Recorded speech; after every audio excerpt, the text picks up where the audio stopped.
Prezados irmãos, prezadas irmãs, que a bênção de nosso Senhor Jesus Cristo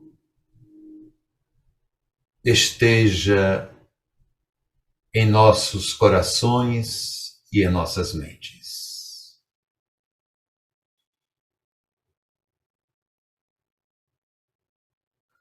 Registrando-se mais um momento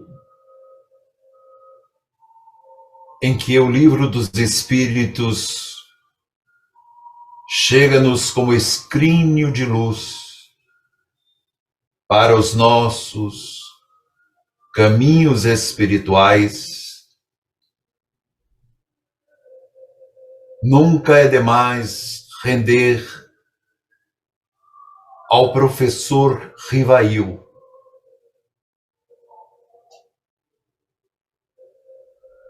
o fundo do escopo em que se baseia a obra que fundamenta a doutrina a que nos consagramos.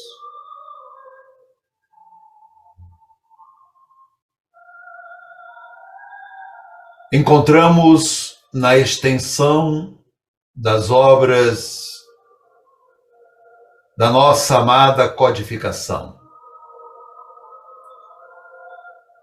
os florilégios necessários para a consecução de nosso evolutir espiritual.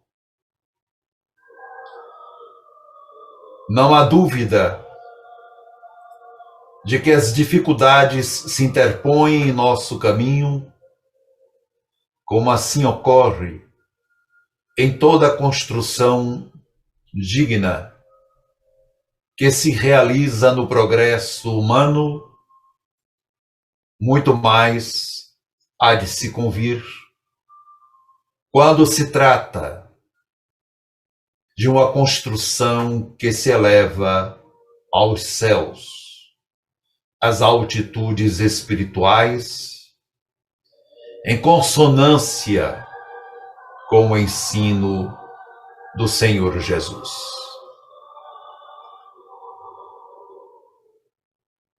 Desponta como fonte de água límpida, translúcida, que nos descedenta os seres, esta obra que houve por bem o Espírito da Verdade fazer soprar sobre a cultura humana. Não se trata de literatura. Não se trata de uma mera revelação. Muito menos se lhe pode atribuir o caráter da espetaculosidade que busca abrir cortinas de mistérios para empolgar emoções ímpias.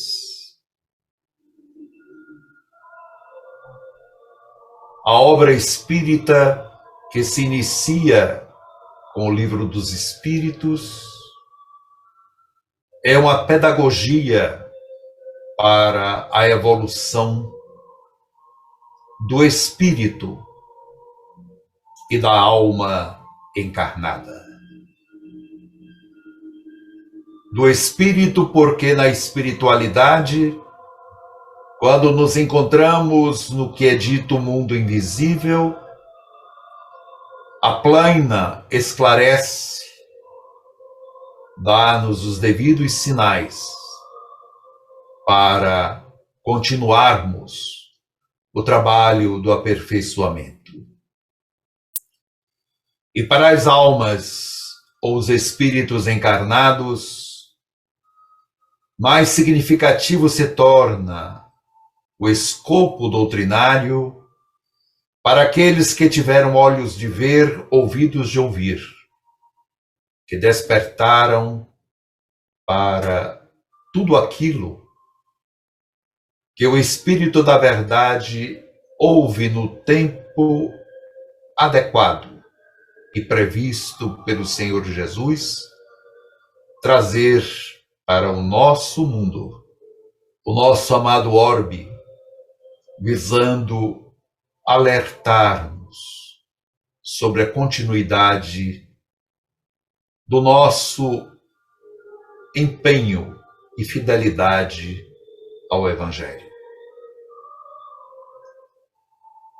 O escopo do professor Rivail, o nosso estimado Allan Kardec, se coloca em alguns tópicos de uma preciosa pedagogia, qual livro claro que se desdobra ante os nossos olhos, trazendo luzes vivas nas suas letras, no seu conteúdo e no seu significado. Há uma pedagogia direcionada para o sentido da existência.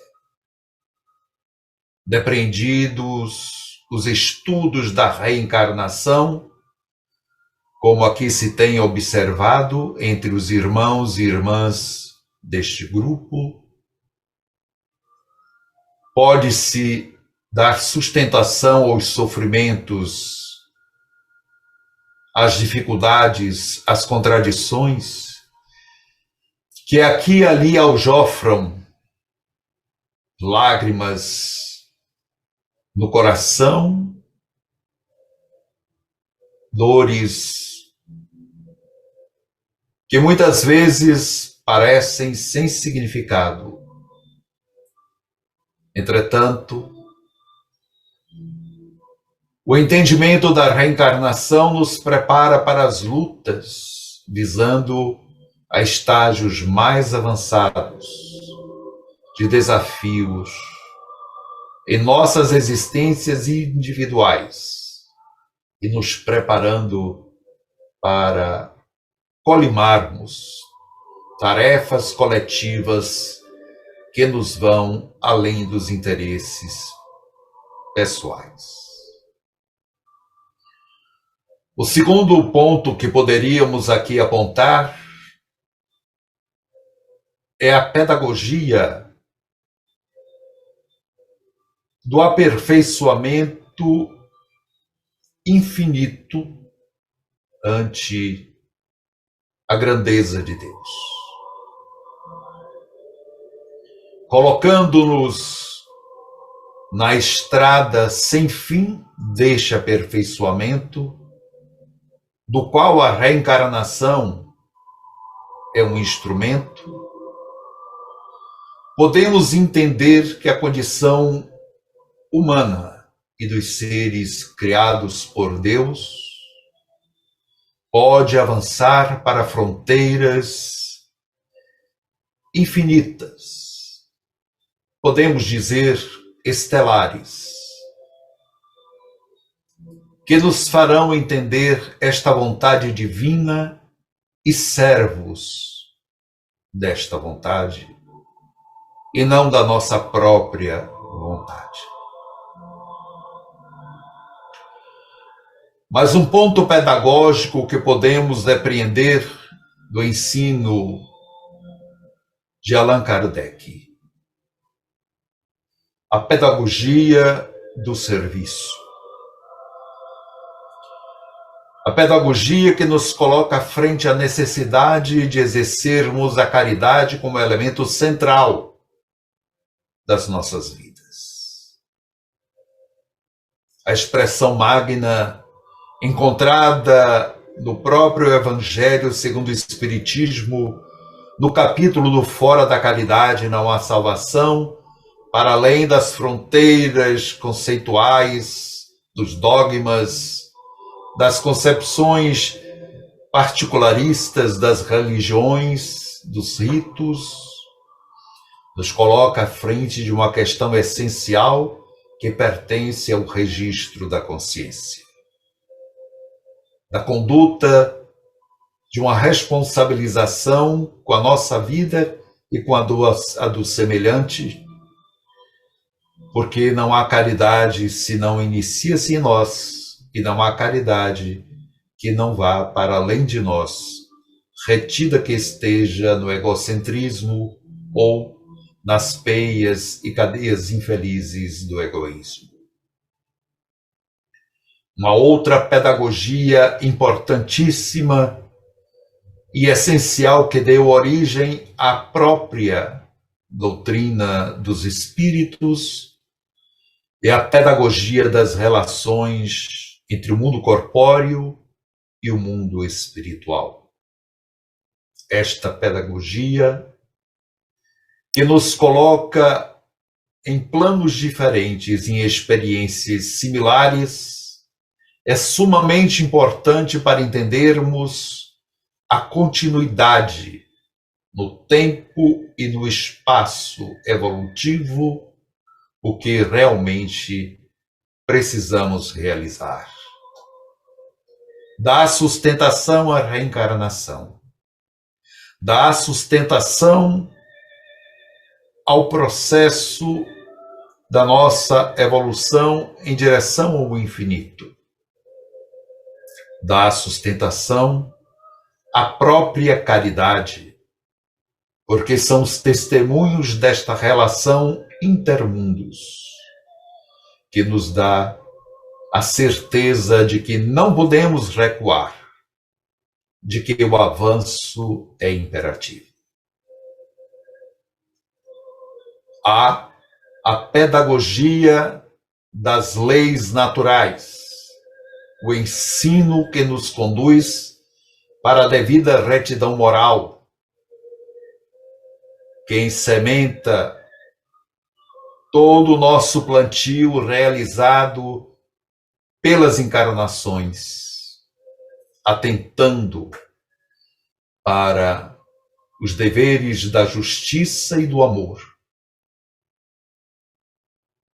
A justiça, da justeza das coisas em nossas consciências, atendendo aquilo que é fundamental, atender à lei que está inscrita em nossa intimidade. A lei de Deus, a sua justiça e a sua justeza, que é baseada no amor. E a pedagogia da adoração a Deus, que abre a parte terceira da obra de Kardec. Lei de adoração que nos faz curvar-nos ante a beleza da criação, ante esta obra que nos abriga, que nos dá o laboratório necessário para este nosso evoluir ao infinito. Da evolução incessante de nossas consciências e do nosso amor pelas coisas de Deus. Adorar não é manter-se recôndito em cavernas, em escuros ou em beatitude, mas adorar é adiarar, ou trabalhar junto a Deus e seus desígnios. Temos, portanto, na obra do admirável professor Rivail, este conjunto de pedagogias e tantas outras que aqui poderíamos nos estender, entendendo que ele, como um ilustre mestre e professor do seu tempo, fez refletir na obra que nos orienta os pensamentos doutrinários. Ali está imiscuído para que possamos aprofundar-nos mais e mais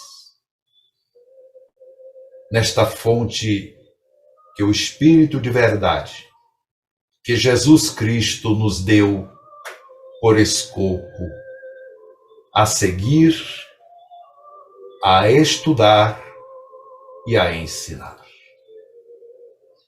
Irmãos e irmãs, que o Senhor esteja conosco sempre, abençoando-nos os esforços no trabalho do bem, em nós, para nós, e com Jesus, hoje e sempre.